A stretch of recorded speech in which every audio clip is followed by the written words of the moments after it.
So as you mentioned, we're kind of balancing right now the needs of three very different sales channels, right? And quite frankly, we may have a great team and great people, but I think some of us would agree that we're running operationally a little slim or maybe even understaffed, right?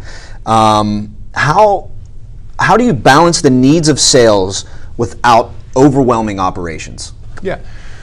So again, I think you take a systems approach to this. So the KPI report, right, which is our key performance indicator report that gets sent out every day, allows all of us, what's the general thing in a company?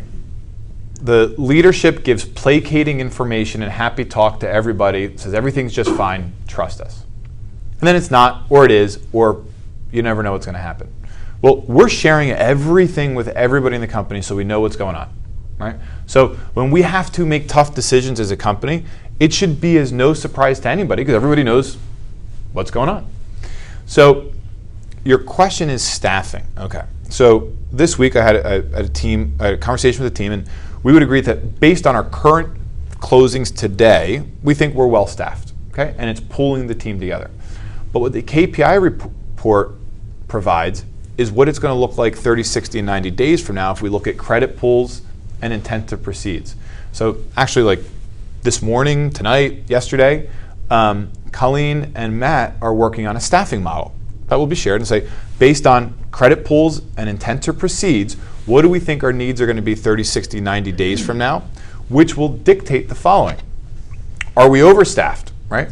Which will happen because we're in a seasonal business. And we're not going to be lay everybody off, staff up. We spend way too much money hiring great people. But it will tell us, like, okay, we're getting slim for the next couple of months. Let's understand that we're not hiring anybody. Or it might tell us, wow, we think in 45 days from now, based on the credit pools or intent to proceeds, locked loans, we're going to be a little bit understaffed. But not every department needs the same amount of, here's an example. The closing department might be overstaffed, and processing might be understaffed based on our projection of today's business model. And in a startup like this, we're really a 100-year-old startup, that's where we have to cross-train. So we might make a decision at that moment, you know what? We think in 60 days processing is going to be overwhelmed. Charles, who runs closing, hey, is there any extra capacity on your team where someone can get cross-trained and pull over and help out here?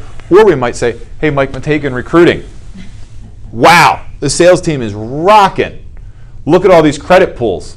Like, based on our historical conversion ratios of credit pulls to intent proceeds, to locked loans, to funded loans, we got to go staff up and do that. So we're going to look at the data to try to predict what the future is going to look like and staff up to that, or reallocate. And I think that that's both an exciting and challenging thing for people to start to get some cross-training and help out wherever the need is. And so I approach my job the following way. What I want to do matters a lot in the long run. What I want to do is irrelevant in the short run. In the short run, I do whatever the organization needs of me. And so I think when we're saying we're going to go storm the mountain right now, I think that's got to be the shared mentality of everybody. Like, what do I need to do? Right? What do I need to do to help the team accomplish the mission? So to answer your question, we're not at a point where we're going to have, like, here's these very specialized people that turn this bolt 1/4 to the right, they put this window on the door, they put the windshield on, right? We're going to all come together, do whatever it takes to accomplish the mission and be predictive about it.